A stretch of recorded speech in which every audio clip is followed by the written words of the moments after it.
오늘은 성령님에 대해서 말씀을 드리려고 합니다. 성령이라는 이름은 거룩한 영이라는 뜻을 가지고 있습니다.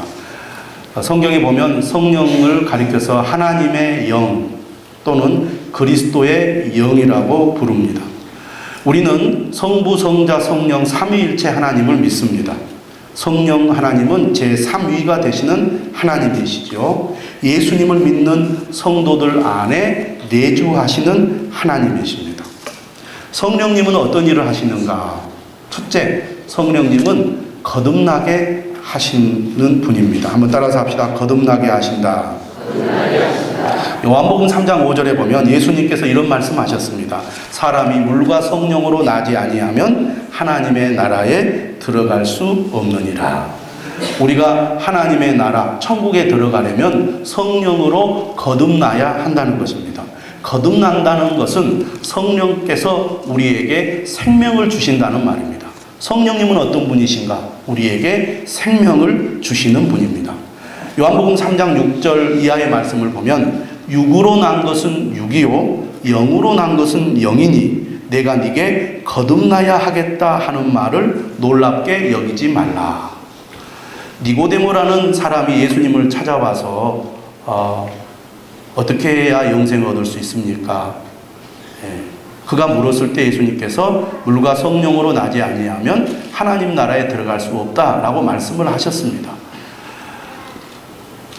니고데모는 어떻게 사람이 두 번 태어날 수 있습니까? 라고 물었을 때 하신 말씀이 요한복음 3장 5절 말씀이요 6절에서 육으로 난 것은 육이요 영으로 난 것은 영이니 내가 네게 거듭나야 하겠다 하는 말을 놀랍게 여기지 말라, 이상하게 여기지 말라 라고 말씀하고 있습니다. 육으로 난 것은 육이라는 말은 인간은 부모를 통해서 이 세상에 태어나게 된다는 것입니다. 육체적인 생명은 부모가 우리를 낳았기 때문에 우리가 육체적인 생명을 갖게 되는 것이죠. 어느 누구도 스스로 이 세상에 존재하는 사람은 없습니다. 부모님이 나를 낳아서 내가 이 땅에 존재하게 되는 것이죠. 마찬가지로 영적인 생명은 성령께서 우리에게 생명을 주심으로 우리가 영적인 생명을 얻는다는 것입니다. 문제는 우리가 영적인 생명을 얻었지만 영적인 생명을 얻었는지 우리가 잘 알아채지 못하고 이해하지 못할 때가 많이 있다는 것입니다. 예수님께서 이렇게 말했어요. 8절에서 바람이 임의로 불매 네가 그 소리는 들어도 어디서 와서 어디로 가는지 알지 못하나니 성령으로 난 사람도 그러하니라. 우리가 성령으로 거듭날 때 겉으로 볼 때는 달라진 것이 아무것도 없습니다. 성령으로 태어났다는 어떤 증거가 잘 보이지 않는다는 것입니다. 성령으로 날 때 갑자기 몸이 떨린다든지 어떤 신체적인 반응이 나타나서 성령님이 내 안에 오셨구나, 내게 생명을 주셨구나 하고 그 성령으로 거듭난 그 순간에 내가 어떤 느낌을 받으면 좋을 텐데 대부분 그런 느낌이 없이 성령님이 우리 안에 오셔서 우리에게 생명을 주신다는 것이죠. 예수 그리스도를 나의 주님으로 구원자로 영접할 때 성령님이 우리 안에 오셔서 새 생명을 주십니다. 그러므로 우리가 예수님을 주님이라고 고백하게 되는 것입니다. 거듭난 사람은 어떤 사람입니까? 하나님이 나의 아버지라고 믿는 사람입니다. 거듭난 사람은 어떤 사람입니까? 예수님께서 내 죄를 위해 십자가에 죽으시고 부활하셨다는 것을 믿는 것입니다. 거듭난 사람은 어떤 사람입니까? 예수님이 나의 죄를 위해 죽으셨기 때문에 예수님을 믿는 나에게도 죄사함이 있고 영적으로 내가 새로워졌다는 것을 믿는 사람이죠. 성령님은 어떤 일을 하십니까? 또 어떤 분이십니까? 요한복음 14장 16절 이하에 보면 예수님께서 이런 말씀하셨어요. 내가 아버지께 구하겠으니 그가 또 다른 보혜사를 너희에게 주사 영원토록 너희와 함께 있게 하리니. 예수님께서 성령을 가리켜서 또 다른 보혜사라 이렇게 표현을 했습니다. 보혜사라는 말은 곁에 계셔서 우리를 도우시고 보호해 주시는 분이라는 뜻입니다. 성령님은 예수 그리스도를 믿는 사람들 마음속에 임하셔서 항상 그들과 함께 하시고 그들을 보호하시고 그들을 도우시는 분이라는 것이죠. 그래서 16절에 뭐라고 얘기하냐면 영원토록 너희와 함께 있게 하리니. 사람은 본디 혼자라는 그런 생각을 많이 합니다. 왜 우리가 외로움을 느끼고 고독하다고 생각합니까?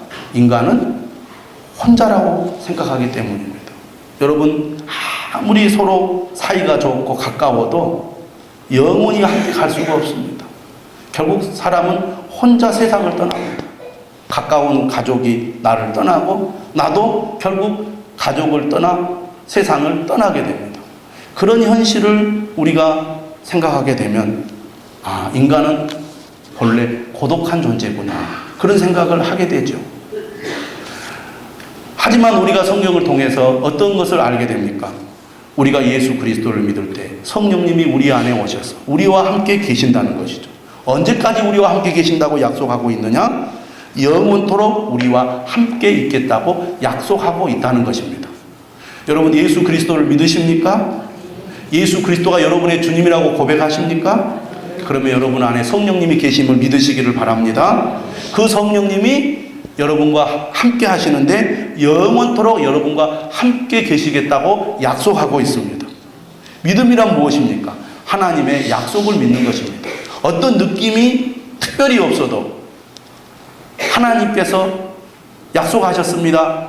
예수 그리스도를 믿는 너희에게 성령님이 영원토록 너희와 함께 계시겠다. 그 약속을 믿기 때문에 우리는 혼자 있어도 성령님이 나와 함께 계시다, 이 믿음을 가지고 살아가는 것입니다. 요한복음 14장 17절에서 예수님께서 이런 말씀하셨습니다. 그는 진리의 영이라. 세상은 능히 그를 받지 못하나니 이는 그를 보지도 못하고 알지도 못함이라. 그러나 너희는 그를 아나니 그는 너희와 함께 거하시며 또 너희 속에 계시겠습니다. 성령님은 어떤 분입니까? 따라서 합시다. 진리의 영이다. 우리에게 진리를 알게 해주시고 깨닫게 해주시는 분이라는 말씀입니다. 우리가 어떻게 성경 말씀을 듣고 읽고 그 말씀이 무슨 뜻인지를 알 수 있게 됩니까? 성령께서 우리로 하여금 진리를 알게 해주시기 때문입니다. 그래서 우리가 예수님을 믿고 신앙생활을 시작한 이후에 성경 말씀을 읽다 보면 성령께서 교사가 되셔서 하나님의 말씀의 뜻이 무엇인지를 알게 해주십니다. 그래서 우리가 말씀을 계속 읽다 보면 어느 순간에 말씀이 이해가 되고 믿어지기 시작해요. 그래서 여러분, 정말 나는 믿음이 좀 있었으면 좋겠다, 믿음이 생겼으면 좋겠다, 믿음이 좀 강해졌으면 좋겠다, 진짜 내 마음에 하나님을 진실로 믿고 싶다, 이 안에 앉아있는 분들 가운데도 그런 분들이 있을 것입니다. 근데 성경을 읽다 보면 성령께서 우리에게 말씀을 깨닫게 해주십니다. 그래서 말씀이 믿어지는 역사가 있는 거예요. 그래서 예수님을 안 믿는 사람이 교회를 따라 나오다가 나는 믿고 싶은데 안 믿어져, 이런 분들이 있잖아요. 그런데 개인적으로 성경을 읽다가 읽는 가운데 예수님을 믿게 되는 사람들이 있어요. 왜냐하면 성령님이 그 말씀을 읽는 가운데 그 마음속에 임하셔서 말씀이 깨달아지고 믿어지게 해주시거든요. 예수님이 주님이시구나, 나 같은 죄인을 위해 예수님께서 십자가에 못 박혀 죽으셨구나, 이 예수님 때문에 내가 죄사함을 받고 구원을 받아 하나님의 자녀가 되어 영원한 하나님 나라에 들어갈 수 있게 되는구나, 하나님 감사합니다, 이런 고백을 하게 하신다는 것입니다. 성령은 진리의 영입니다. 우리가 믿음을 갖게 되는 것은 전적으로 성령님 때문에 가능한 거예요. 어떻게 나 같은 사람이 말씀을 이해하고 말씀을 깨닫고 말씀을 믿게 되겠습니까? 우리 안에 계신 성령님 때문에 가능하게 된 거예요. 그래서 요한복음 14장 26절에 말합니다. 보혜사 곧 아버지께서 내 이름으로 보내실 성령, 그가 너희에게 모든 것을 가르치고 내가 너희에게 말한 모든 것을 생각나게 하리라. 할렐루야. 우리의 믿음의 시작은 성령님으로 인하여 가능하게 됩니다. 우리가 이 세상을 살아가는 동안 믿음을 지키고 믿음 안에 살아가는 것도 우리 안에 계신 성령님 때문에 가능하게 되는 거예요. 그래서 내 힘으로 믿으려고 애를 쓸수록 우리는 실패할 수밖에 없습니다. 잘 믿어봐야지. 열심히 믿어봐야지. 그런데 그렇게 할수록 좌절감을 느낄 때가 많습니다. 그런데 성령님을 의지하고 성령님의 인도하심을 받으면 성령님께서 힘을 주셔서 어떤 어려움도 이겨내고 믿음으로 살아갈 수 있도록 힘을 주신다는 것입니다. 오늘 우리가 읽은 성경 말씀, 성령에 관한 중요한 진리를 우리에게 가르쳐 주고 있습니다. 여러분, 성령님이 우리 안에 계시기 때문에 걱정이 없고 문제가 없겠죠. 성령님이 우리 안에 계시기 때문에 신앙생활이 힘들지 않겠잖아요. 어떤 어려움도 없이 성령님만 계시면 믿음 생활에서 우리가 충분히 승리하며 살아갈 수 있지 않겠습니까? 그런데 예수 그리스도를 믿는 우리들의 현실은 어떻습니까? 우리 안에 계신 성령님이 우리를 도우시고 계심에도 불구하고 실제로 우리 그리스도인의 삶은 어떻습니까? 늘 은혜가 충만합니까? 늘 기쁨이 있습니까? 늘 승리하며 신앙생활하고 있습니까? 그렇지 않죠. 우리 안에 갈등이 있다는 것입니다. 실제로 오늘 이 자리에 나온 여러분들의 마음속에도 마음의 갈등이 있는 상태에서 오신 분들도 있을 것입니다. 예수를 믿긴 믿는데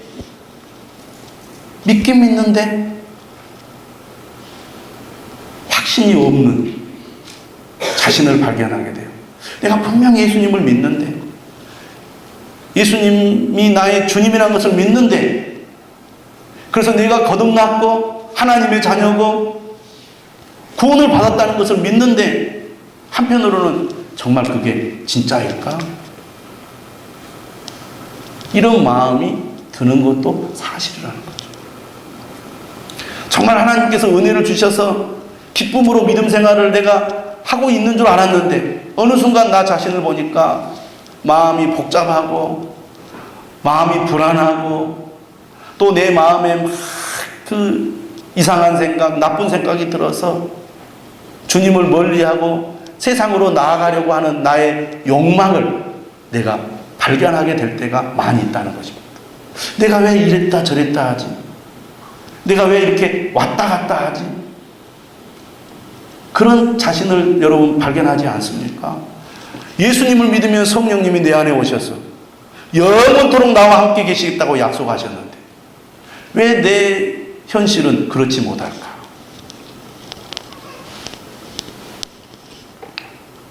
오늘 갈라디아서 5장 17절에 이렇게 얘기합니다. 육체의 소욕은 성령을 거스르고 성령은 육체를 거스르나니 이 둘이 서로 대적함으로 너희가 원하는 것을 하지 못하게 하려 함이니라.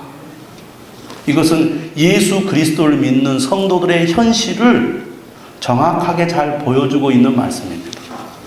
여러분, 우리가 예수님을 믿을 때 성령님이 우리 안에 오십니다. 내주하신다고 그러죠.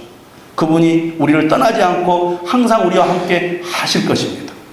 그런데 문제는 우리 안에 또 육체의 소욕도 그대로 있다는 것입니다. 성령님이 우리 안에 계시는데 그 반면에 육체의 소욕도 그대로 우리 안에 있어서 성령과 육체의 소욕이 서로 대적한다는 것이죠. 여러분, 우리는 이 세상에 살아가는 동안 이 몸뚱아리를 가지고 살아갑니다. 우리의 생각은, 우리의 마음은 몸을 가지고 있기 때문에 그 몸의 영향을 받아서 여러 가지 생각을 합니다. 여러분, 허기 가지고 배가 고프면 아이고 배고프다 이런 반응을 보이죠. 인간은 점점 갈수록 육체가 약해지고 그리고 낡아지게 되어 있어요. 활동을 하면 배가 고파요. 또 어떤 우리의 마음을 유혹하는 무언가를 보면 마음이 움직여서 그 유혹을 따라가고 싶은 충동이 일어납니다. 맛있는 것을 보면 먹고 싶고, 그렇죠?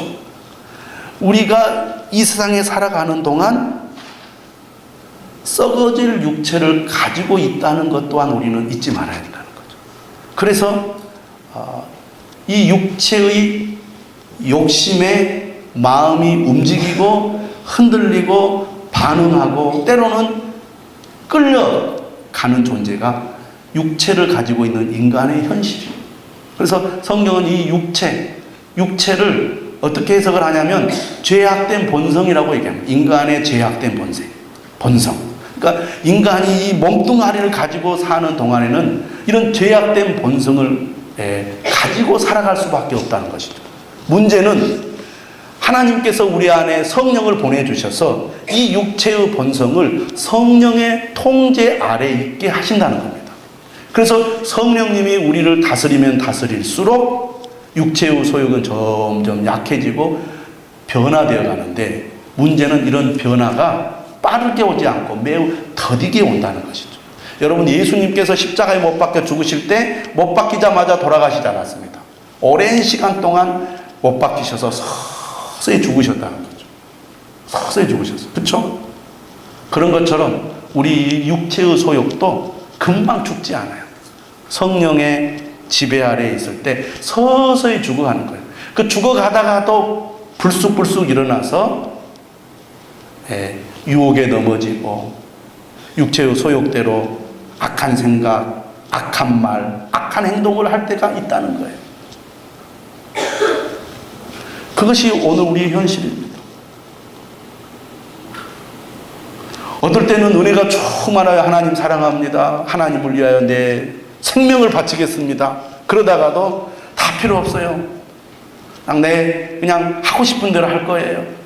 고집을 부리고 내 멋대로 하려는 그런 마음과 말과 행동을 보일 때가 얼마나 많이 있어요. 이런 현실을 우리가 인정하는 것이 매우 중요하다는 것을 오늘 성경은 가르쳐주고 있습니다. 왜 나는 이렇게 열심히 주님을 믿는데, 오랫동안 신앙생활을 해왔는데 왜 내 안에는 이렇게 악한 생각, 또 이런 육체의 소욕이 있어서 욕심을 따라 살아가려고 할까? 19절, 20절, 21절의 말씀 보면은 우리의 그 마음이 얼마나 악하고 더러운지 잘 보여주고 있습니다.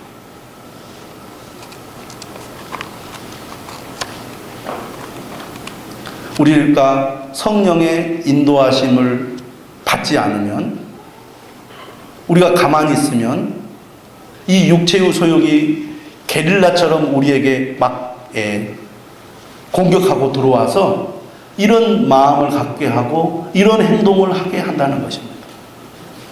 특히 오늘 이 갈라디아서 5장 19절에서 21절의 말씀을 보면 첫 번째 세 가지는 성적인 것과 관계된 문제를 다루고 있습니다. 그리고 그 다음 두 가지는 종교적인 문제입니다. 그리고 그 다음 원수 맺는 것부터, 원수 맺는 것, 분쟁, 시기, 분냄, 당짓는 것, 분열함, 이단, 투기까지는, 이 8가지는 인간관계의 문제를 다루고 있습니다. 그 내용이 가장 많은 분량을 차지하고 있습니다. 근데 오늘 본문의 시작을 보면 형제들아 너희가 자유를 위하여 부르심을 입었으나 그러나 그 자유로 육체의 기회를 삼지 말고 오직 사랑으로 종로로 달아.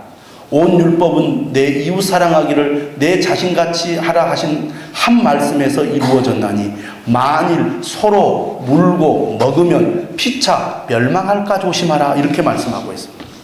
그러니까 갈라디아 교회 내에 지금 어떤 문제가 생겼다는 겁니까? 서로 갈등이 생겨서 짐승들처럼 서로 물고 잡아먹으려고 하고 있다는 거죠. 결국 그렇게 되면 어떤 일이 벌어지느냐? 공동체 전체가 깨지게 되어 있다는 것이죠. 여러분, 맹수들이 싸움을 하고 또 먹이를 찾을 때 항상 자신을 방어를 합니다. 그래서 아무 먹잇감이나 공격하지 않아요. 만약에 먹잇감을 공격하다가 자신이 부상을 당하면 결국에는 자신도 생명을 잃기 때문입니다. 여러분, 사자와 같은 맹수들도 부상을 당하면 꼼짝없이 죽어야 해요. 그래서 약한 짐승을 노려서 자신은 피해를 당하지 않도록 하는 것입니다. 그런데 서로 물고 먹으면 어떻게 됩니까? 서로 다치고 서로 상해서 결국에는 분열 공동체가 깨지게 된다는 것이죠.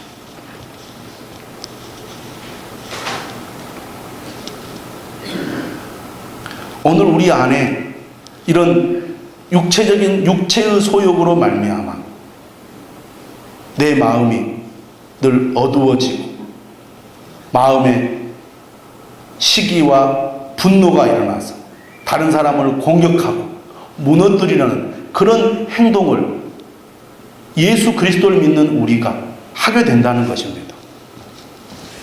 이런 우리의 현실을 우리가 알고 오늘 말씀을 이해할 필요가 있다는 것이죠.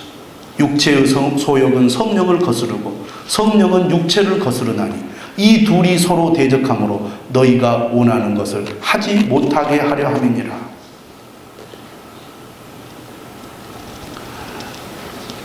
육체의 소욕을 따라 살아가려는 욕망이 우리 안에서 늘 일어나기 때문에 성령님께서 우리로 하여금 말씀을 따르라고 하고 그리고 믿음으로 살라고 하고 그리고 이웃을 사랑하라고 말할 때 우리 육체의 그 소욕이 성령을 거슬러서 그런 행동을 하지 못하도록 가로막는다는 것입니다. 여러분 우리가 하나님 앞에 나와서 예배드리고 또 주님을 섬기고 교회를 섬기려고 할 때 우리 안에 있는 육체의 소욕이 그러한 것들을 방해합니다. 방해해요. 그래서 우리가 하나님의 말씀대로 살지 못하도록 하는 것이죠. 여러분이 그런 갈등을 늘 느끼지 않습니까? 반대로도 있습니다. 반대로. 우리가 육체의 소욕을 따라 행동하려고 하면 우리 안에 계신 성령님이 그렇게 하지 말라고 또 방해를 하죠. 그래서 우리가 죄악의 길로 나가려고 하다가도 우리 안에 계신 성령님이 우리의 마음을 두드리십니다. 그렇게 하면 안 된다고 근심을 시켜요. 그래서 믿는 사람들은 이러지도 못하고 저러지도 못해. 늘 그런 갈등 속에 살아갑니다. 그러다가 육체의 소욕이 강하게 우리를 붙잡으면 갈등하다가 한쪽으로 휩쓸리게 되는 것이죠. 그런 경우가 많잖아요. 또 육체의 소욕과 성령이 서로 대적하는 가운데 성령이 강력하게 우리를 끌고 가면 우리가 육체의 소욕을 버리고 성령을 따라가게 된다고 말입니다.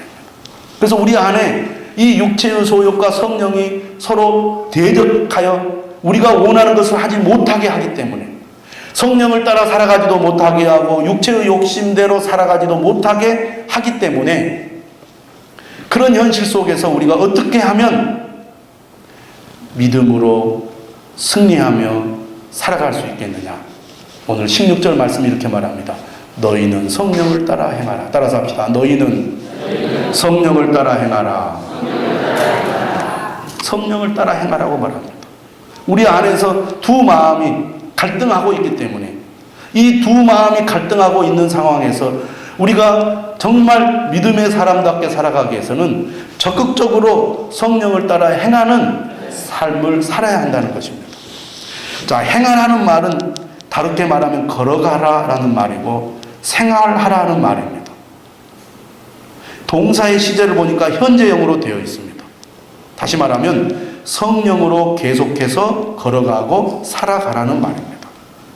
그러니까 우리가 이 세상에서 늘 두 마음이 싸우고 있는데 이 두 마음이 싸우고 있는 가운데 우리가 믿음의 사람답게 살아가려면 성령을 따라 계속해서 걸어가고 살아가야 한다는 것입니다.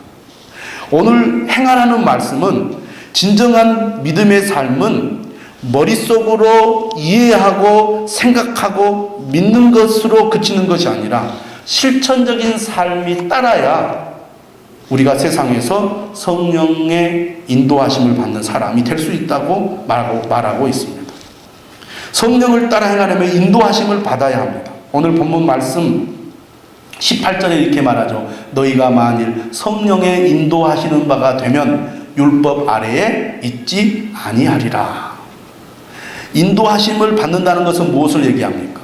내비게이션을 우리가 예로 들 수 있겠습니다. 모르는 길을 갈 때는 내비게이션을 따라가면 우리가 안전하고 또 편하게 갈 수가 있습니다.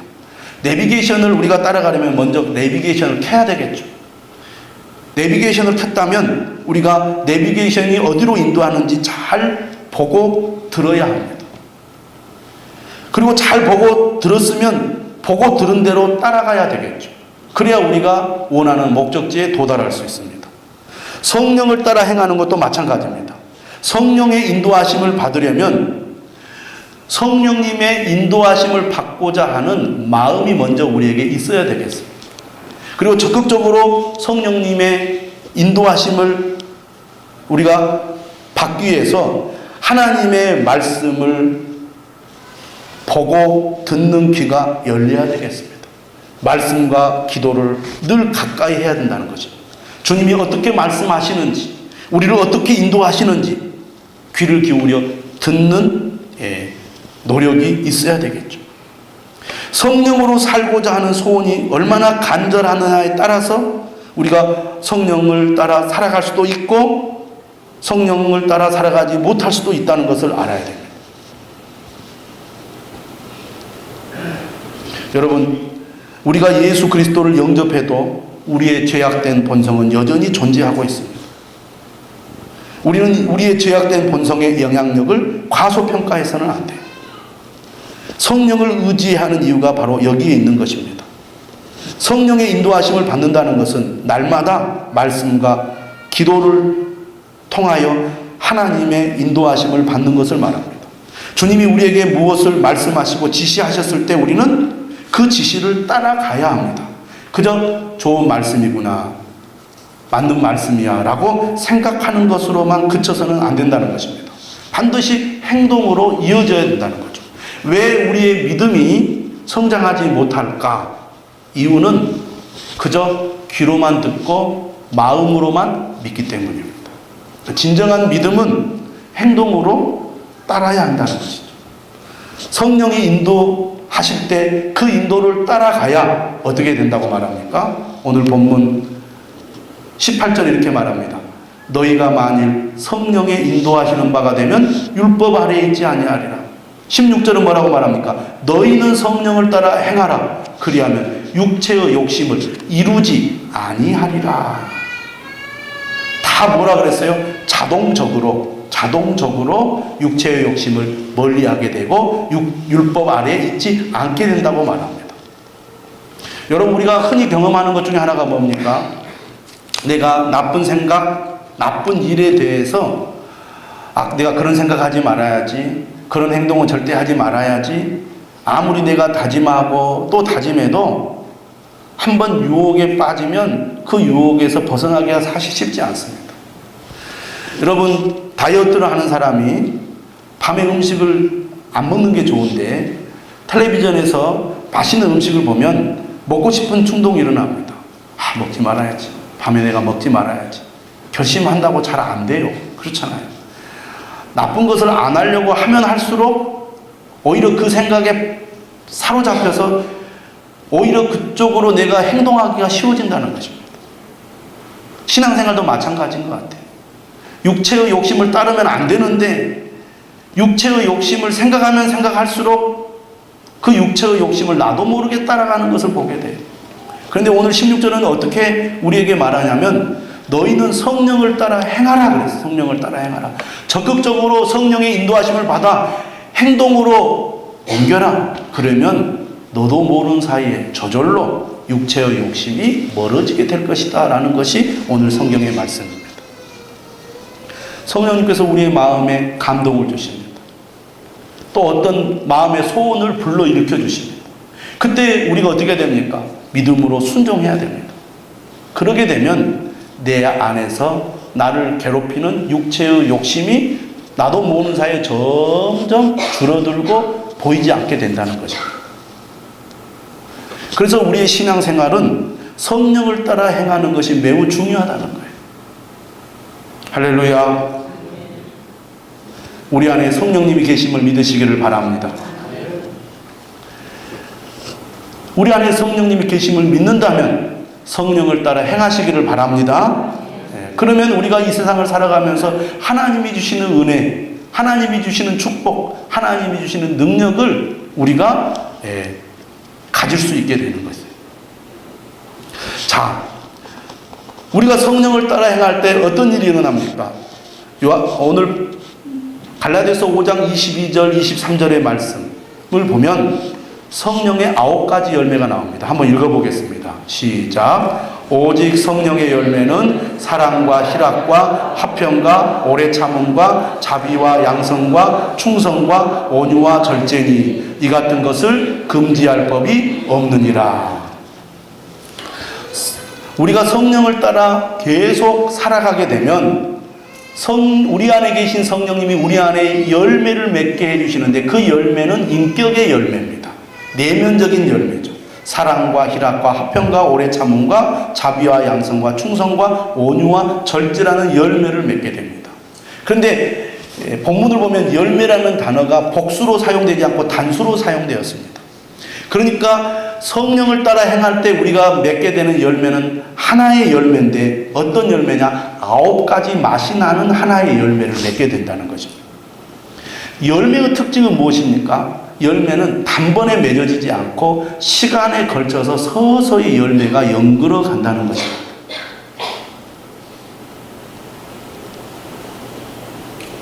우리가 성령을 따라 행해야 되는 이유가 바로 여기에 있습니다. 계속해서 성령을 따라 행하다 보면 나도 모르는 사이에 내 안에서 성령의 열매가 맺어진다는 것이죠. 여러분, 우리가 믿음으로 말미암아 의롭게 되었습니다. 믿음으로 말미암아 우리가 구원을 받았습니다. 믿음으로 말미암아 거듭나게 되었고 믿음으로 말미암아 하나님의 자녀가 되었습니다. 믿음으로 말미암아 우리는 영원한 하나님의 나라에 들어가게 될 것입니다. 그런데 믿음으로 산다는 것은 바로 성령을 따라 행하며 살아가는 것을 말합니다. 성령을 따라 행할 때 우리 안에 계신 성령님께서 우리 9가지의 이 열매를 맺게 해주신다는 것이죠. 그렇기 때문에 내가 율법을 지키는 것으로는 구원을 받을 수 없지만 성령의 열매를 맺어가는 가운데 율법을 온전히 이루는 사람이 된다는 거예요. 그것이 바로 14절의 말씀입니다. 온 율법은 내 이웃 사랑하기를 내 자신같이 하라 하신 한 말씀에서 이루어졌다 그랬어요. 율법을 하나로 요약하면 내 이웃을 내 자신같이 사랑하라는 말이죠.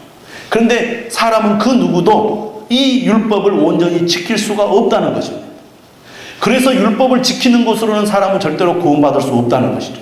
그런데 예수님을 믿고 성령님이 그 안에 계시면 성령님이 열매를 맺게 해주셔서 이웃을 사랑할 수 있는 사람이 되게 해주신다는 것입니다. 자, 열심히 주님을 믿으세요. 열심히 교회를 섬기세요. 여러분에게 맡겨진 성도들을 사랑하고 아끼세요. 쉽지 않은 일입니다. 힘든 일이에요. 못할 일입니다.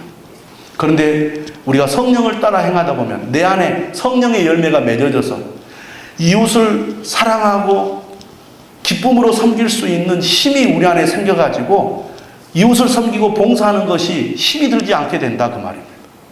그래서 성령의 열매를 맺는 것이 중요한 거예요. 오늘 13절 이하에 보면 이런 말씀이 있어요. 형제들아 너희가 자유를 위하여 부르심을 입었으나 여러분 예수님을 믿는다는 것은 죄로부터 사망으로부터 자유를 얻는 것입니다. 율법을 온전히 지켜야 구원을 받는다고 주장하는 유대주의자들 향하여 아니다. 우리는 율법으로부터 자유함을 얻은 사람이다 라고 사도 바울은 강조하고 있습니다. 율법에 매어서 구원받지 못하는 자가 되지 말고 예수 그리스도를 믿음으로 구원을 받으라고 사도 바울은 말합니다. 그런데 사도 바울의 이 말씀을 오해해서 우리가 자유를 위하여 부르심을 받았기 때문에 아무렇게나 살아도 되는구나 라고 생각하는 사람들이 있었던 것 같습니다. 오늘 교회 안에도 그런 사람이 있어요. 우리가 행위로 구원받는 게 아니고 믿음으로 구원을 받는 것이기 때문에 어느 누구도 우리가 선한 행위로 구원을 받을 사람이 없고 오직 예수 그리스도를 믿음으로만 구원을 받기 때문에 우리가 어떻게 행하고 사는 것은 중요한 것이 아니다 이렇게 생각하는 사람들이 있다는 거예요. 그래서 예수를 믿어도 죄를 짓고 악을 행하고 아무렇게나 살면서 주님 앞에 나가서 회개만 하면 돼, 다 용서해 주실 거야 하면서 죄 짓는 것을 가볍게 생각하는 사람들이 많이 있습니다. 그런데 우리가 예수님을 믿는다는 것은 성령을 따라 살아가는 거예요. 성령님은 어떤 분입니까? 우리가 죄를 지었을 때 근심하게 하신 분입니다. 죄를 짓는 것을 두렵게 만드시는 분이에요. 또 우리에게 능력을 주셔서 죄를 이기고 선한 삶을 살아갈 수 있는 힘을 주시는 분이시거든요. 그래서 오늘 사도 바울은 13절에 이렇게 말합니다. 그러나 그 자유로 육체의 기회를 삼지 말고 오직 사랑으로 서로 종노릇하라. 너희들이 자유를 얻었다고 마음대로 아무렇게나 죄를 짓고 네 멋대로 살아가는 그것은 진정으로 예수를 믿는 삶이 아니다라고 말합니다. 왜 이런 말씀을 하냐면요, 당시 이방인들의 삶은 매우 방탕한 삶이었습니다. 근데 율법을 지킴으로 의롭게 되는 것이 아니라고 생각한 사람들이, 우리가 이방 사람들처럼 그저 똑같이 살아도 아무 문제가 안 되겠구나, 예수님을 믿기만 하면, 마음으로 믿기만 하면 아무 문제도 안 되겠구나, 이렇게 생각한 사람들이 있었다는 게 아니라는 얘기죠. 진짜 예수님을 믿는 사람, 그 안에 성령님이 계시기 때문에 그렇게 죄를 짓고 악을 행하도록 내버려두지 않는다는 겁니다. 또 우리가 성령을 따라 살아가면 살아갈수록 죄를 멀리하게 되어 있고 오히려 선을 행하게 되고 이웃을 사랑하는 마음을 갖게 된다는 것입니다. 인간은 근본적으로 이기적이죠. 내 자신같이 이웃을 사랑할 수 있는 힘이 없어요. 그런데 성령은 그런 삶을 살아갈 수 있는 힘을 주신다는 거예요. 그래서 성령은 능력이 있는 것입니다. 그래서 우리가 성령의 충만함을 받는 게 중요한 거예요. 성령의 열매를 맺어가는 것이 중요한 것입니다. 지금 갈라디아 교회는 여러 분파들이 있어 서로 갈등하고 싸웠습니다. 서로 미워했습니다. 그래서 사도 바울은 첫째는 복음의 본질에 대해서, 진리에 대해서 분명하게 선을 긋고 말씀을 전했습니다. 그러나 그럼에도 불구하고 교회는 다양한 사람들이 함께 존재하는 것입니다. 믿음이 좋은 사람도 있고 믿음이 약한 사람도 있습니다. 말씀대로 순종하며 살아가는 사람도 있고 그러지 못한 사람도 있습니다. 성격이 좋은 사람, 인격이 훌륭한 사람도 있고 그러지 못한 사람도 있어요. 서로 비난하지 말라는 겁니다. 서로 물고 뜯고 하지 말라는 겁니다. 진짜 은혜 받은 사람, 진짜 성령 받은 사람, 성령의 열매를 맺어가는 사람은 오히려 다른 사람을 품는다는 거죠. 믿음이 약한 사람을 품어요. 인격이 부족한 사람을 품어요. 나와 다른 사람을 품어요. 사랑으로 섬긴다는 것입니다. 그런 가운데 믿음이 약한 사람도 믿음이 성장하고 잘못된 신앙을 가진 사람도 점점 그 생각과 삶이 변화된다, 그런 얘기입니다. 오늘 말씀 성령을 따라 행하라. 그리고 성령의 열매에 관한 말씀은 결국 교회 공동체 안에서 서로 갈등하고 싸우고 있을 때 성령의 능력으로 그러한 것들을 해소해 나가라는 것이죠. 하나를 이루어 가라는 것입니다. 성령이 주신 힘으로 살아가면서 서로 종노릇함으로 교회 공동체가 평안하고 하나 될 수 있도록 하라는 얘기입니다. 성령을 따라 살아가는 사람, 성령의 열매를 맺어가는 사람은 나 혼자 은혜 받고 나 혼자 기쁘고 나 혼자 행복하라는 말씀이 아닙니다. 교회 공동체 안에서 하나님이 우리에게 맡겨주신 귀한 공동체를 사랑으로 섬겨가도록 하기 위해서 우리에게 성령을 따라 행하라고 말씀하고 있고 성령의 열매를 맺어가라고 말씀하고 있습니다.